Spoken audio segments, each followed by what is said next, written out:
The Secret Garden. Chapter 8. The Robin Who Showed the Way. She looked at the key quite a long time. She turned it over and over, and thought about it. As I have said before, she was not a child who had been trained to ask permission or consult her elders about things.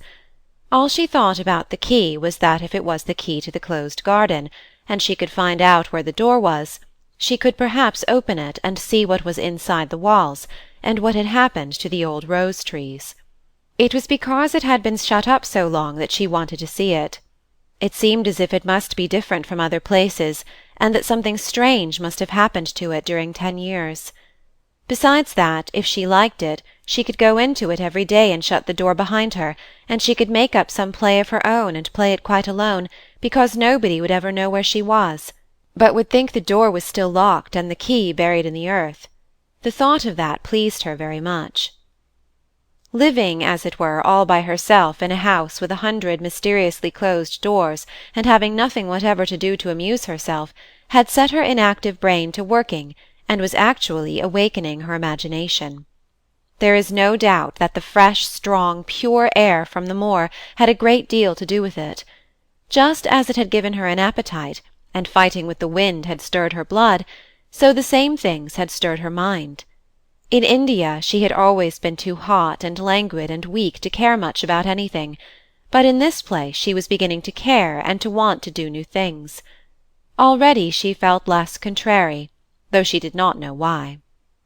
She put the key in her pocket and walked up and down her walk. No one but herself ever seemed to come there, so she could walk slowly and look at the wall, or rather at the ivy growing on it. The ivy was the baffling thing. Howsoever carefully she looked, she could see nothing but thickly growing, glossy, dark green leaves. She was very much disappointed. Something of her contrariness came back to her as she paced the walk and looked over it at the tree-tops inside. It seemed so silly, she said to herself, to be near it and not be able to get in. She took the key in her pocket when she went back to the house, and she made up her mind that she would always carry it with her when she went out, so that if she should ever find the hidden door she would be ready. Mrs. Medlock had allowed Martha to sleep all night at the cottage, but she was back at her work in the morning with cheeks redder than ever and in the best of spirits. "I got up at 4 o'clock," she said. It was pretty on the moor, with the birds getting up and the rabbits scampering about, and the sun rising. I didn't walk all the way. A man gave me a ride in his cart, and I did enjoy myself. She was full of stories of the delights of her day out. Her mother had been glad to see her, and they had got the baking and washing all out of the way. She had even made each of the children a dough-cake with a bit of brown sugar in it. "I had 'em all piping hot when they came in from playing on the moor, and the cottage all smelt to nice, clean, hot bacon, and there was a good fire, and they just shouted for joy. Our Dickon, he said our cottage was good enough for a king." In the evening they had all sat round the fire, and Martha and her mother had sewed patches on torn clothes, and mended stockings, and Martha had told them about the little girl who had come from India, and who had been waited on all her life by what Martha called blacks, until she didn't know how to put on her own stockings. They did like to hear about you," said Martha. "They wanted to know all about the blacks, and about the ship you came in. I couldn't tell 'em enough." Mary reflected a little. "I'll tell you a great deal more before your next day out," she said, "so that you will have more to talk about. I dare say they would like to hear about riding on elephants and camels, and about the officers going to hunt tigers." "My word!" cried delighted Martha. "It would set 'em clean off their heads. Would they really do that, miss? It would be the same as a wild beast show like we heard they had in York once." "India is quite different from Yorkshire," Mary said slowly, as she thought the matter over. "I never thought of that. Did Dickon and your mother like to hear you talk about me?" "Why, our Dickon's eyes nearly started out of his head, they got that round," answered Martha. "But mother, she was put out about your seeming to be all about by yourself. She said, 'Hasn't Mr. Craven got no governess for her, nor no nurse?' And I said, 'No, he hasn't, though Mrs. Medlock says he will when he thinks of it. But she says he mayn't think of it for 2 or 3 years.' "I don't want a governess," said Mary sharply. "But mother says you ought to be learning your book by this time, and you ought to have a woman to look after you, and she says, 'Now, Martha, you just think how you'd feel yourself in a big place like that, wandering about all alone, and no mother. You do your best to cheer her up,' she says, and I said I would." Mary gave her a long, steady look. You do cheer me up, she said. I like to hear you talk. Presently Martha went out of the room and came back with something held in her hands under her apron. "What dost thou think?" she said, with a cheerful grin. "I've brought thee a present." A present? exclaimed Mistress Mary. How could a cottage full of 14 hungry people give any one a present? "A man was driving across the moor peddling," Martha explained, "and he stopped his cart at our door. He had pots and pans and odds and ends, but mother had no money to buy anything. Just as he was going away, our Lisbeth Ellen called out, 'Mother, he's got skipping ropes with red and blue handles.' And mother, she calls out quite sudden, 'Here, stop, mister, how much are they?' And he says 2pence, and mother she began fumbling in her pocket, and she says to me, 'Martha, thou's brought me thy wages like a good lass, and I've got 4 places to put every penny, but I'm just going to take 2pence out of it to buy that child a skipping rope.' And she bought one, and here it is." She brought it out from under her apron and exhibited it quite proudly. It was a strong, slender rope with a striped red and blue handle at each end, but Mary Lennox had never seen a skipping rope before. She gazed at it with a mystified expression. What is it for? she asked curiously. "For?" cried out Martha.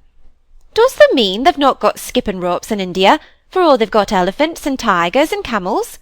No wonder most of 'em's black. This is what it's for, just watch me." And she ran into the middle of the room, and taking a handle in each hand, began to skip and skip and skip, while Mary turned in her chair to stare at her, and the queer faces in the old portraits seemed to stare at her too, and wonder what on earth this common little cottager had the impudence to be doing under their very noses. But Martha did not even see them. The interest and curiosity in Mistress Mary's face delighted her, and she went on skipping, and counted as she skipped until she had reached 100. "I could skip longer than that," she said when she stopped. "I've skipped as much as 500 when I was 12, but I wasn't as fat then as I am now, and I was in practice." Mary got up from her chair, beginning to feel excited herself. It looks nice, she said. Your mother is a kind woman. Do you think I could ever skip like that? "You just try it," urged Martha, handing her the skipping rope. "You can't skip 100 at first, but if you practice you'll mount up. That's what mother said. She says nothing will do her more good than skipping rope. It's the sensiblest toy a child can have.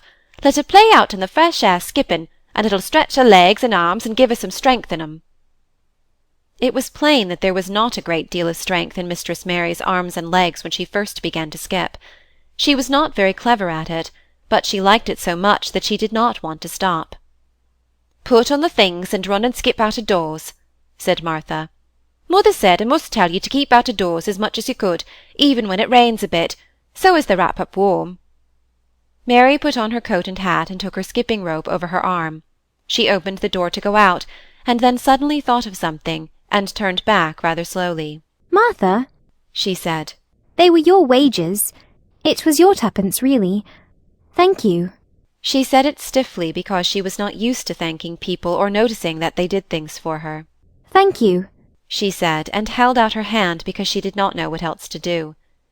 Martha gave her hand a clumsy little shake, as if she was not accustomed to this sort of thing either. Then she laughed. "Thou'rt a queer old womanish thing," she said. "If tha'd been our Lisbeth Ellen, tha'd have given me a kiss." Mary looked stiffer than ever. Do you want me to kiss you? Martha laughed again. "Nay, not me," she answered. "If thou was different, perhaps tha'd want to thysel', but there isn't. Run off outside and play with the rope." Mistress Mary felt a little awkward as she went out of the room. Yorkshire people seemed strange, and Martha was always rather a puzzle to her. At first she had disliked her very much, but now she did not. The skipping rope was a wonderful thing. She counted and skipped and counted until her cheeks were quite red, and she was more interested than she had ever been since she was born. The sun was shining and a little wind was blowing, not a rough wind, but one which came in delightful little gusts and brought a fresh scent of newly turned earth with it. She skipped round the fountain garden, and up one walk and down another. She skipped at last into the kitchen garden, and saw Ben Weatherstaff digging and talking to his robin, which was hopping about him. She skipped down the walk toward him, and he lifted his head and looked at her with a curious expression. She had wondered if he would notice her. She wanted him to see her skip. "Well," he exclaimed, "upon my word, perhaps thou art a young un after all, and perhaps thou's got child's blood in thy veins instead of sour buttermilk. Thou's skipped red into thy cheeks as sure as my name's Ben Weatherstaff. I wouldn't have believed I could do it." I never skipped before, Mary said. I'm just beginning. I can only go up to 20. "Keep on," said Ben. "Thy shape's well enough at it for a young un that's lived with heathen. Just see how he's watching thee." Jerking his head toward the robin. "He followed after thee yesterday. He'll be at it again to-day.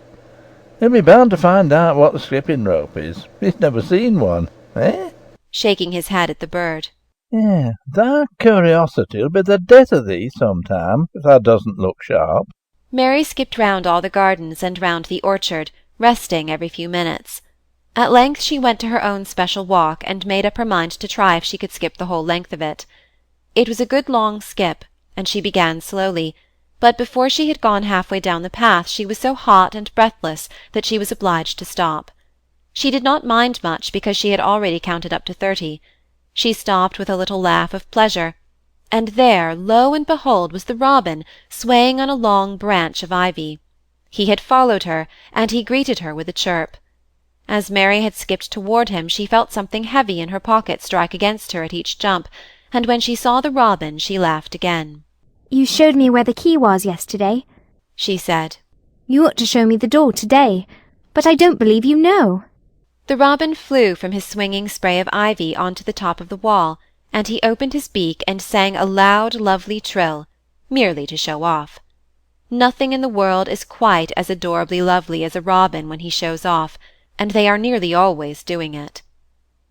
Mary Lennox had heard a great deal about magic in her Aya's stories, and she always said that what happened almost at that moment was magic. One of the nice little gusts of wind rushed down the walk, and it was a stronger one than the rest.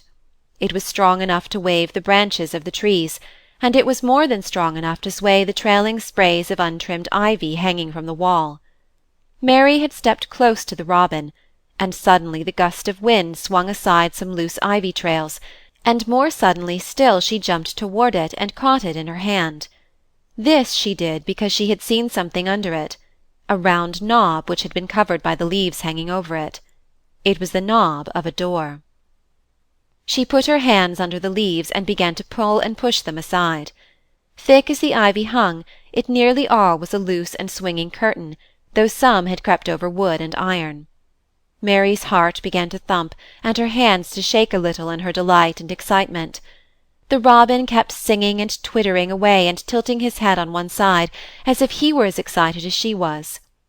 What was this under her hands which was quite square and made of iron, and which her fingers found a hole in? It was the lock of the door, which had been closed 10 years, and she put her hand in her pocket, drew out the key, and found it fitted the keyhole. She put the key in and turned it. It took 2 hands to do it, but it did turn. And then she took a long breath and looked behind her up the long walk to see if anyone was coming. No one was coming. No one ever did come, it seemed, and she took another long breath because she could not help it, and she held back the swinging curtain of ivy and pushed back the door, which opened slowly, slowly. Then she slipped through it and shut it behind her, and stood with her back against it, looking about her and breathing quite fast with excitement and wonder and delight. She was standing inside the secret garden. End of chapter 8.